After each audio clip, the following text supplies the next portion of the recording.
Përshëndetje, unë jam profesor Liriden Lestroni, nxënës të nderuar, shpresoj që jeni mirë ju dhe familja juaj. Tani do të mundohem që përmes disa slajdeve të prezantoj këtë njësi mësimore si rrjedhim i njësive të mëparshme, ku do të flasim për shtetin e Kanadas, që do të thotë është njëri prej shteteve të Amerikës Veriore. Në kuadër të përmbajtjes së këtyre slajdeve kemi fillimisht do t'i prezantojmë kriteret e suksesit, Kanadaja si shtet, gjeografia dhe klima Kanadas, politika, mënyra udhëheqjes, popullsia dhe ekonomia. Kriteret cilat do t'i arrinin brenda këtij materiali që do të flasim në pika shkurtër, por shpresoj që edhe ju do të lexoni materiale shtesë, është që secili prej jush do të evidenton të përbashkëtat dhe të veçantët e kushteve natyrore, relievit, klimës, ujrave, botës bimore dhe shtazore të shtetit e Kanadas. Po ashtu, secili prej jush shpresoj që deri në fund të këtij materiali do të jetë në gjendje që të shpjegon pozitën gjeografike të Kanadas dhe për kufizimin e saj, dhe po ashtu të argumenton shpërndarjen e veprimtarive ekonomike, popullsisë dhe numrin e saj në shtetin e Kanadas. Kanadaja si shtet. Kanadaja është një ndër vendet me veriore, kuadër saj e kemi edhe këtë hartë, ku mund të shihet që është në pjesën më veriore të Amerikës Veriore, ku në pjesën veriore ka dalje në oqeanin e ngrirë të veriut, në pjesën veri lindore këtë rast e kem Grenlandën, në pjesën lindore oqeanin Atlantik, në pjesën jugore dhe në pjesën veri perëndimore, këtë rast me Shtetet Bashkuara të Amerikës, dhe në pjesën perëndimore këtë rast kem oqeanin Pacifik. Jem të fol për shtetin ndër shtetet më të mëdha në rrugën toksor, ose shteti i dytë për nga sipërfaqja, pas shtetit Rus, me një sipërfaqe prej 9.98 milion kilometra katror. Si kryeqytet i Kanadas e kem këtë rast Ottawa, mirë po kem edhe qytete tjera të mëdha, të cilat do t'i prezantojmë edhe përmes disa fotografive. Mirë po, Ottawa është si kryeqendër me mbi 1 milion banor. Pastaj e kem Montrealin, që i ka mbi 1.7 milion banor. Po ashtu e kem Toronton, që këtë rast ka mbi 2.7 milion banor dhe është njëri ndër metropolet ose qytetet më të mëdha të Kanadas, dhe Vancouver, që realisht ka mbi 600.000 banor. Po ashtu kem edhe Toronton e kështu me radhë, që janë disa prej qyteteve realisht me edhe sipërfaqe, po edhe me një numër shumë të madh të popullsisë. Këtu veç po i shohim 4 qytetet më të mëdha të Kanadas, ku në të majtë do thot e kem edhe kryeqytetin Ottawa, pastaj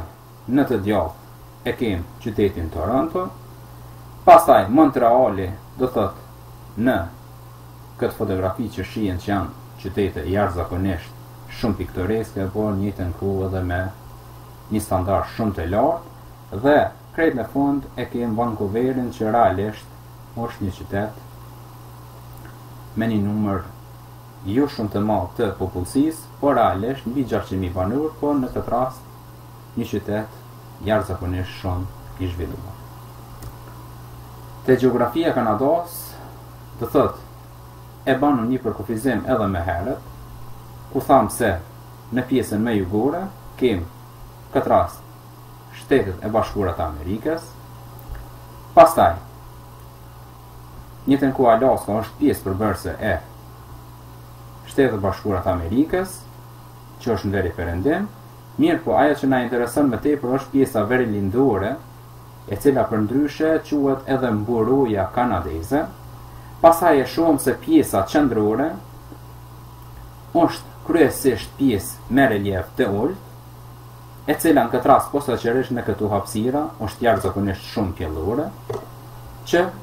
edhe zhvillohet shumë bujqësia, ndërsa përsa i përket pjesës perëndimore, kryesisht i ke malet shkembore, që realisht janë kryesisht me relief të ngritur. Përsa i përket gjeografisë e Kanadas, Kanadaja është e rrethuar nga ishuj të shumt, sidomos në veri, që nga këtë rast shihet edhe nëpërmjet kësaj harte, që kem shumë ishuj në pjesën veriore. Pastaj e kem në lindje Oqeanin Atlantik, po ashtu në veri lindje e kem edhe Grenlandën, gjatë përkufizimit më herët e tha. Mirë po, kem edhe shumë lumej, për ndër më të rëndësishmit është këtë rast Shën Lorenci, që është në këtë hapësirë territoriale, që ndërlidhet, do thot, prej oqeanit,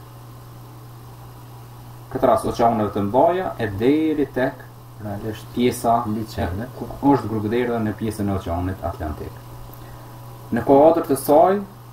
llogaritet se është një prej shtete me jashtëzakonisht shumë liçene, ku në këtë rast përmenden mbi 250.000 liçene, që nga kjo hartë shihen qartë që ka shumë liçene në tërë territorin, mirë po, ndër liçenet më të rëndësishme realisht janë në kufi me Shtetet e Bashkuara të Amerikës, që këto liçene janë kryesisht liçeni sipër, Huron, Erie, Michigan, Ontario, e pastaj ka shumë liçene tjera, mirë po këto janë liçenet më të mëdha në tërë territorin e Kanadas. Përsa i përket klimës së Kanadas, për shkak të territorit shumë të madh që ka, afërsisht 10 milion kilometra katror, këtë rast shohim në përmjet kësaj harte se kryesisht në pjesën më veriore kem kryesisht klimë polare. Në kuadër të klimës polare, s'ka dyshim që e kem një vegetacion kryesisht këtë hapësirë nëpërmjet tundrave dhe tajgave, do tundrat kryesisht me myshqe dhe likene, dhe tajgat që realisht janë kryesisht pyje halore. Mi po njëtën ku në këtë hapësirë, me përhapur është edhe pisha e bardhë dhe sidomos panja e sheqerit që quhet, që njëtën ku është edhe simboli i vetë flamurit të do gjethi i ponjes e sheqerit që quhet, realisht është simboli në flamurin kanadez që e patun të prezentuar edhe më lartë. Mi për një ndikim të madh te klima ka, do thot, edhe rrymat, që kryesisht kemë rrymat e ngrohta në pjesën juglindore, kurse në pjesën veriore kryesisht kemë rrymat të ftofta, që është rryma e laboratorit, që realisht është rrymë ftoftë, po njëtën ku edhe tek për kufizimi pjesës së Alaskës është kryesisht me rryma të ftofta. Mirë po kur flasëm për pjesën jugore, këtë rast jem të fol për një hapësirë e cila realisht në komplet këtë hapësirë është kryesisht vera nxehtë dhe i kemi 4 stindë e vitit. Mirë po kem klimë të mesme kontinentale, kem klimë oqeanike në të dy anët, mirë po është një prej vendeve që ka thoje gjitha llojet e klimës, për shkak të sipërfaqes së madhe. Përpas këtë rast klimës tropikale që kuptohet që nuk e ka, dhe ekuatoriale. Përsa i përket politikës, Kanadaja ka një formë qeverisje republik federale. Shteti është i përbërë nga disa shtete të tjera më të vogla, qysh këtë rast e kemi edhe Shtetet e Bashkuara të Amerikës si federat, po ashtu ka senatin dhe parlamentin dhe presidenti kuptohet që zgjidhet nga vetë populli. Si kryqendër e përmendur më herët është Ottawa, me mbi 1 milion banor. Përsa i përket popullsisë, shohim se popullsia e këtij vendi është kryesisht e përqendruar në pjesën juglindore. Demografia e Kanadas, Kanadaja banohet thuajse tërësisht nga popullsia e bardhë, e formuar nga pasardhësit e kolonizatorëve evropian, sot mbi 60% e popullsisë flet gjuhën angleze, ndërsa 24% gjuhën franke. Grupe tjera këtë rast e përbëjnë edhe italianët, gjermanët, holandezët, kohët e fundit janë të shpërngulur po ashtu dhe një numër bukur i madh e shqiptarëve. Popullsia e dikurshme, këtë rast janë quajtur lekurkuqet, që realisht së bashku me eskimezët e përbëjnë tani dikon vetëm 500.000 banor ose 0.5 milion banor. Mirë po, një pjesë e madhe popullsisë së Kanadas janë të përqendruar në pjesën jugore dhe juglindore ose përreth liçeneve të mëdha, pastaj po ashtu në pjesën jug-perëndimore, që është pjesa më e madhe e popullsisë që është e përqendruar në këtë hapësirë. Ndërsa, për sa i përket pjesëve tjera, siç është pjesa veriore, është jashtëzakonisht shumë rrallë e banuar.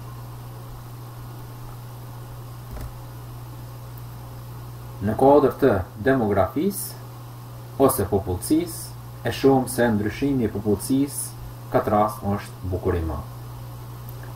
E shohim se në vitin 2010 ka pasur vetëm 34 milion banor ose 34.12,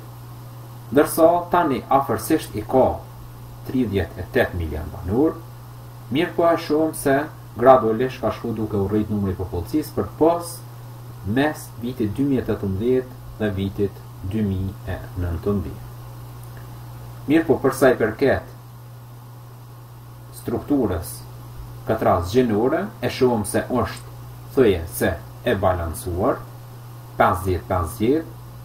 që në këtë rast sa ke meshkuj thëje se aq kem edhe gjini mashkullor.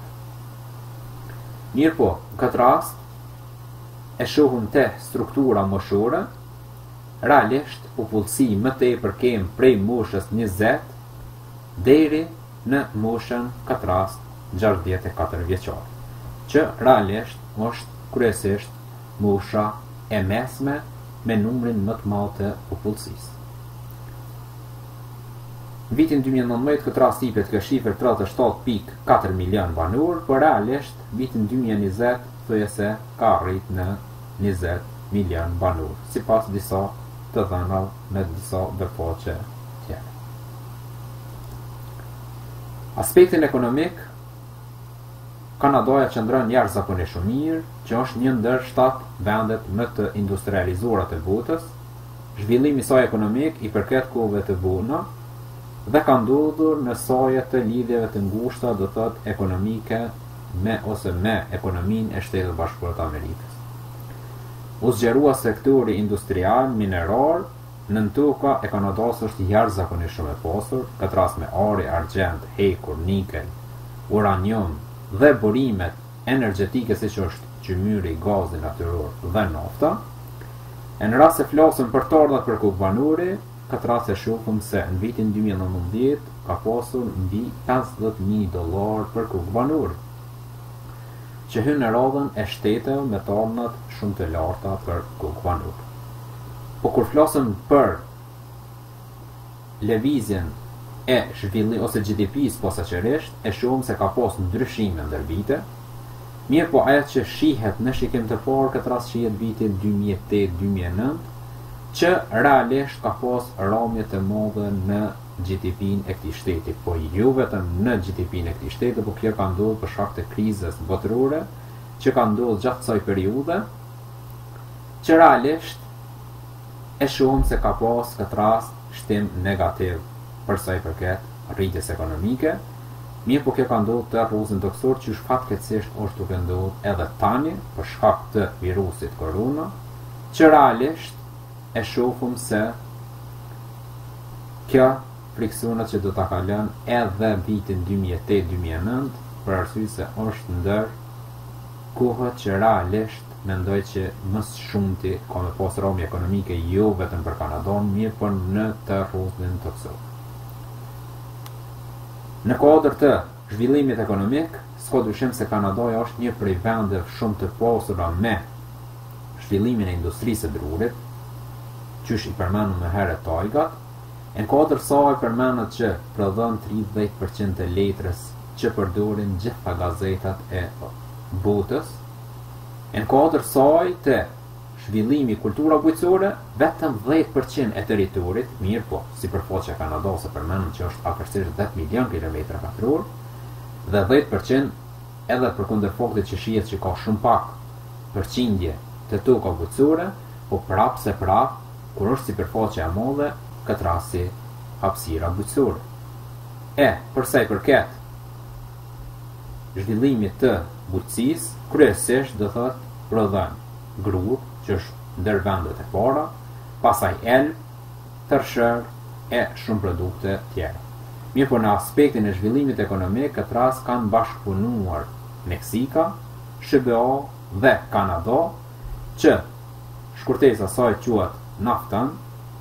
që realisht në bashkëpunim me këto dy shtete kanë ndikuar që në aspektin ekonomik që të ngritet me hapa jashtëzakonisht shumë të shpejt. Këtu tani keni të paraqitura edhe të dhënat nga libri juaj, ku i kam bërë disa fotografi, disa për juve i keni librat, e disa nuk i keni, mirë po shpresoj që edhe jo realisht t'i lexoni, t'i shfletoni librat e juaja dhe shpresojmë që edhe njësi tjera do t'i prezantojmë në këtë mënyrë. Shëndet për gjithë dhe shpresoj që do takohemi përsëri.